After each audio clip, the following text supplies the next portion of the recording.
আমি এখন দাঁড়িয়ে আছি বাগবাজার সঞ্জীবনীর কাছে এই জগন্নাথ মন্দিরের সামনে। আপনারা যদি এদিকে কেউ আসেন, একবার রিকোয়েস্ট করব এইখানে আসবেন, মন্দিরে আসবেন। আমি দূর থেকেই দেখাচ্ছি আপনাকে।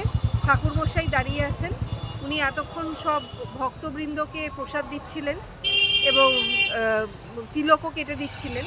আর এই হলো জগন্নাথের মন্দির। আমি একটু কাছ থেকে আপনাদের দেখাচ্ছি।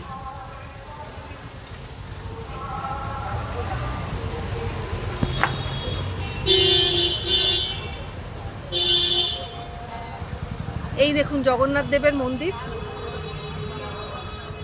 ঠাকুরমশাই, মন্দিরটা তাহলে 2023-এ হয়েছে বলছেন? 2023 মে 26 তারিখ।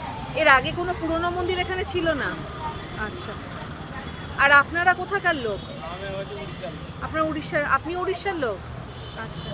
আর কটা থেকে কটা মন্দির খোলা থাকে একটু বলুন। সকাল 5:30 থেকে মন্দির মঙ্গল আরতি হয়। হ্যাঁ। 9:30 স্নান আরতি। আচ্ছা। 12টায় মধ্যাহ্ন আরতি। আচ্ছা। সন্ধ্যা 7:30 সন্ধ্যা আরতি। হ্যাঁ। রাত্রি 10টা থেকে 10টা 15 হচ্ছে শয়ন আরতি। আচ্ছা, শয়ন আরতি। আর গীত গোবিন্দ পাঠও হয়? রাত্রি 10টা থেকে শুরু। 10টা থেকে 10টা 15, এই তো এখানে লেখা আছে গীত গোবিন্দ পাঠ। তাই আপনারা ঠাকুরমশাইয়ের মুখ থেকেই শুনে নিলেন এখানে কখন কখন আসতে হবে। যাবতীয় ইনফরমেশন আমি আপনাদের দিয়ে দিলাম। শ্যামবাজার সঞ্জীবনীর কাছে আসলে অবশ্যই এই মন্দিরে একবার আসবেন আপনারা।